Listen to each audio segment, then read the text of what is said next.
ईमानदार गाय। एक गांव में एक गाय रहा करती थी। वो निहायत ही अच्छे मिजाज की थी। दिगर हैवानात के साथ कभी झगड़ा नहीं करती थी, हमेशा ईमानदारी के साथ रहा करती थी। एक दिन वो तन्हा चारा चर रही थी, तभी अचानक एक खतरनाक शेर की नजर उस गाय पर पड़ी। मोटी ताजी गाय को देखकर शेर के मुंह में पानी आ गया। शेर काफी भूखा भी था। एकदम से गाय पर हमला करने के लिए आगे बढ़ा। शेर का पंजा अपनी जानिब बढ़ता देखकर गाय ने शेर से कहा, बादशाह सलामत, कुछ देर रुक जाइए और मेरी बातें इत्मीनान और सब्र के साथ सुनिए। घर के पास मेरा छोटा बछड़ा है। उसे पैदा हुए 2 हफ्ते भी नहीं गुजरे। वो अभी घास चरना भी नहीं जानता। वो निहायत ही मासूम है। मैं चारे के लिए जब भी निकलती हूँ, वो मेरे वापस आने का बेसब्री से इंतजार करता है। अगर आप मुझ पर रहम फरमाएं तो मैं अपने लाल को पेट भर दूध पिलाकर उसे जिंदगी गुजारने के तरीके और अच्छे बुरे की तमीज बताकर वापस आती हूँ। तब मुझे आप आराम से खा लें। ये कहकर शेर से गुजारिश करने लगी। गाय की बातें सुनकर शेर जोर से हंसने लगा। वाह, क्या अफसाने सुना रही हो। घर जाकर बछड़े को दूध पिलाकर वापस आओगी। तुम क्या समझते हो, जंगल में रहता हूँ, मेरे पास दिमाग नहीं है, मैं कोई बेवकूफ नहीं हूँ। शेर की बात सुनकर गाय ने कहा, आप मुझे गलत समझ रहे हैं। मैं झूठ बोलने वाली नहीं हूँ और बात से मुकरने वाली हरगिज नहीं हूँ। ये हकीकत है। हर किसी को अचानक मौत का सामना करना है। मैं समझूंगी मेरी मौत का वक्त अभी आ चुका है। आप भूखे हैं, आपके काम आऊंगी। मैं जिंदा रहकर भी दूसरों के काम क्या आ सकती हूँ। लेकिन एक बात है, मुझे मौत का हरगिज खौफ नहीं। आपने जब पंजा मारा था तभी मैंने अपनी जिंदगी से उम्मीद हार चुकी थी। आप मेरे मासूम बछड़े के बारे में कुछ गौर फरमाएं। वो मेरा इंतजार कर रहा होगा। कल से उसे अपनी जिंदगी खुद जीना है।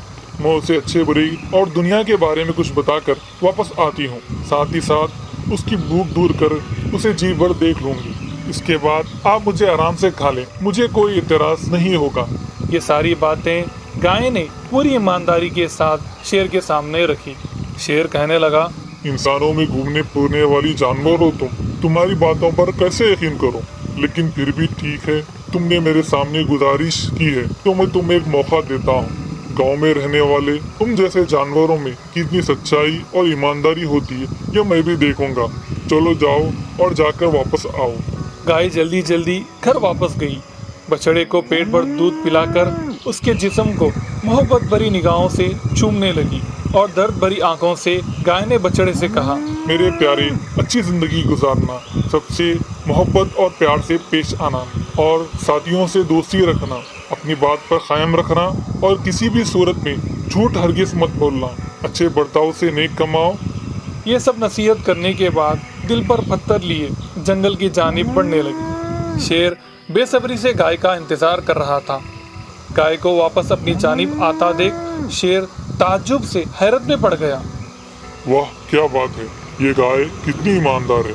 मुआहदे के मुताबिक मेरी भूख मिटाने के लिए वापस आ रही है। अपनी जान की परवाह किए बगैर वादा पूरा करने वाली ये गाय वाकई बहुत अजीम है। ऐसी ईमानदार गाय को मारूंगा तो मुझे यकीनन गुनाह होगा। ये जहन में सोचने लगा। गाय करीब आते ही शेर ने कहा, ऐ अज़मत वाली गाय, तुम कितनी ईमानदार हो। वादा वफा करने के लिए तुमने अपनी जान की तक परवाह नहीं की और मेरी भूख मिटाने के लिए वापस आ गई। अगर मैं तुम्हें मार डालूंगा तो यकीनन मैं बड़ा गुनाहगार हो जाऊंगा। मैंने तुम पर शक किया, मुझे माफ कर दो। मैं अपनी भूख किसी और जरिए से मिटा लूंगा। तुम घर वापस जाकर अपने बछड़े के साथ पुरसुकून जिंदगी गुजारो। ये सुनकर गाय खुशी खुशी अपने घर वापस आ गई और अपने बछड़े के साथ रहने लगी। इस कहानी का सबक जान गए ना, कितनी भी आजमाइश हमारे सामने क्यों ना आए, आखिरकार सच्चाई व ईमानदारी की ही जीत होती है। Hi kids, hope you like the video. Subscribe for more videos.